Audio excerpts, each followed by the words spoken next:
Broadcasting live from the Business RadioX studios in Atlanta, Georgia, it's time for GWBC Radio's Open for Business.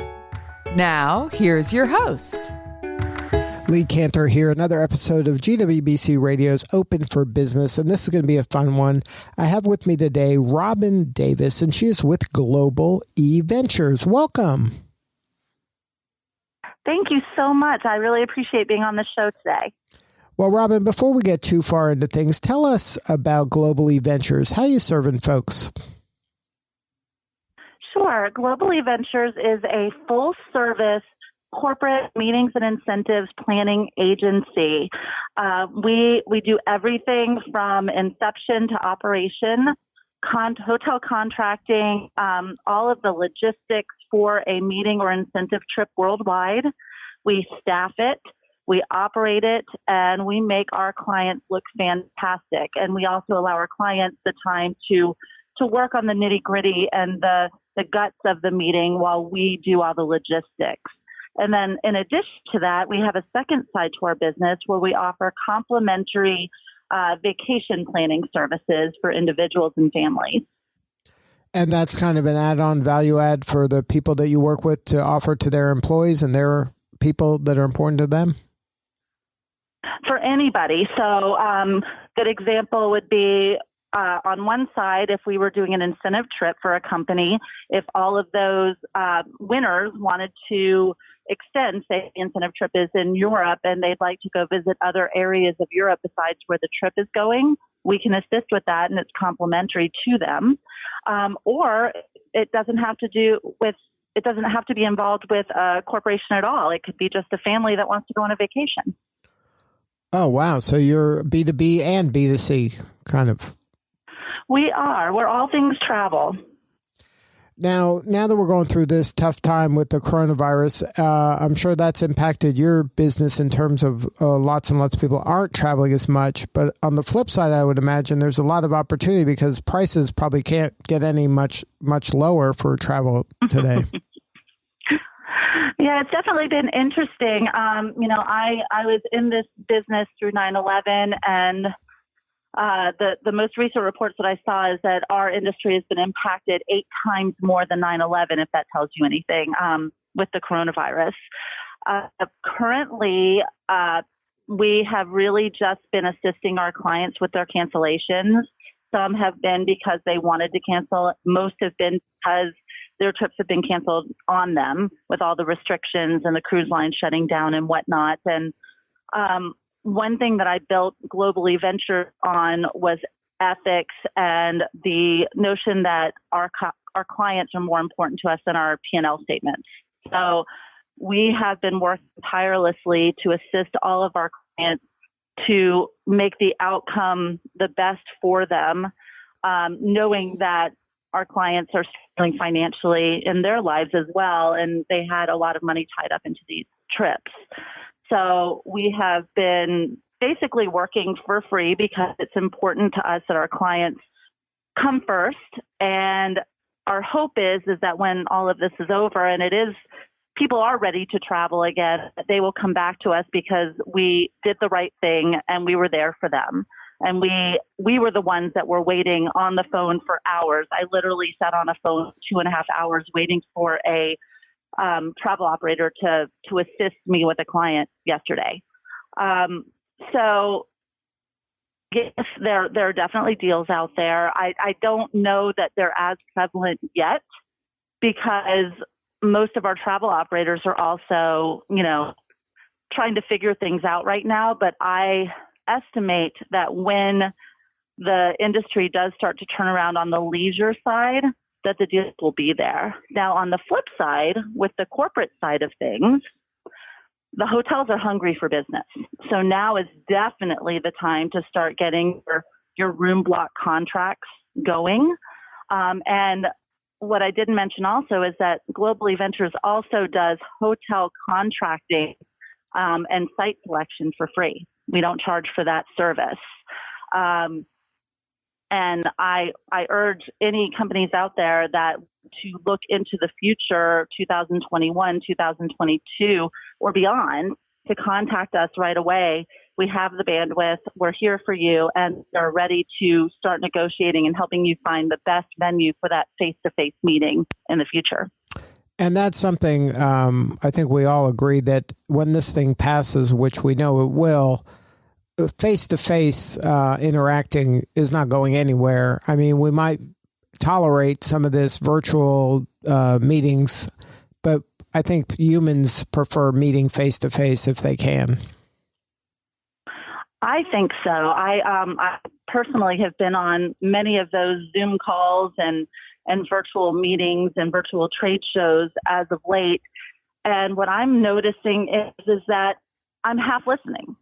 I mean, to be completely blunt, I'm doing other things. I've got my kids here. I'm answering emails. I'm, doing so many things other than paying attention to the information that's being presented. Whereas when you are face to face, you're able to, disconnect from your other life to be able to be present and really, focus on the information at hand.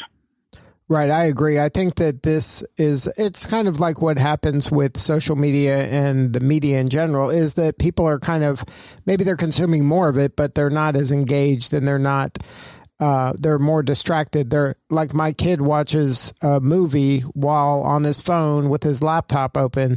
Like he's not all in on one thing, where face to face, it kind of forces you to be all in that interaction and really get the most out of the time together rather than multitasking. Right. Totally agree. And I think that it's important for the team aspect of companies as well. You work better as a team. It's obvious. We know this. We start that, at a very young age. My kindergartner does group projects at school. That team building aspect of it really is important too. And it's memorable as well. I don't necessarily remember every Zoom meeting that I've been on, but I remember if I went to a hotel and I, went to a conference, all of the experiences that happened there, because experience really is everything. Right, because that's touching more than, more of your senses simultaneously. There's smells and sights and sounds and tastes, whereas a Zoom meeting, they all kind of run together. It's hard to remember one over another. 100%. So now, how has GWBC helped you? Where have you been active in the group very long? Well, interestingly enough, I just got my GWEC certification just as this pandemic started.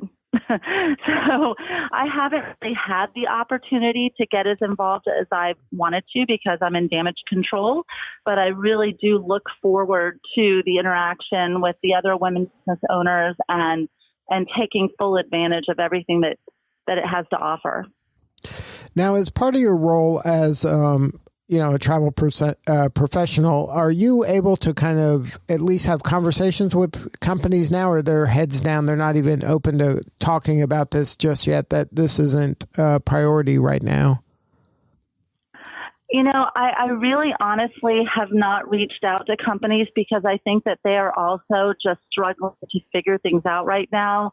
And I almost feel like it's a disservice to try and sell my services at this point, because I don't, I think our companies are really just trying to figure out how to keep salaries and keep employees employed. But I do want to get the message out there that I am here for all of my clients and future clients. And, we will bend over backwards to do whatever we can to assist you.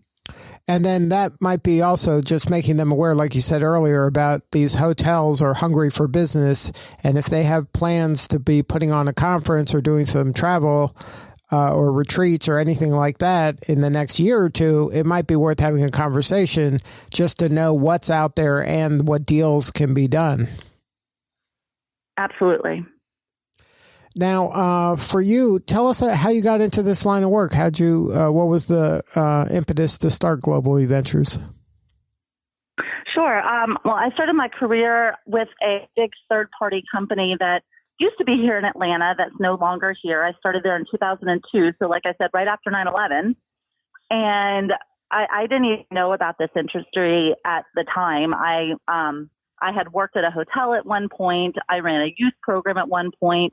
I'm a graduate of the University of Georgia. I've always been a planner. I was the one in my group of friends who always planned everything for everybody.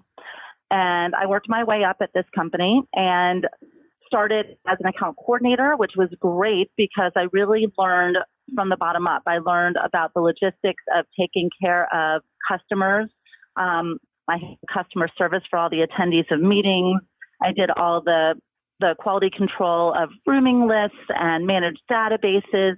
So I really got to learn the technical side of meeting planning, and then was promoted into an account manager role.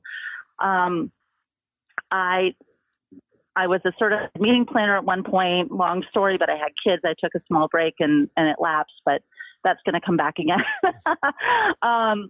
And I was very involved in Meeting Planners International and different organizations, won a few great industry awards, got the opportunity to plan corporate meetings all over the world as far as Thailand and Cambodia. And then, like I said, I took a small break, got married, had children, and realized pretty quickly that being a stay-at-home mom was not for me because I need to create. It's actually funny because I was putting all of my energy into my kids' birthday parties, and to the point where they were becoming like corporate incentive trip events. And other parents were getting a little bit overwhelmed by them. So I looked at my husband and said, okay, the kids are in school. I need to do something.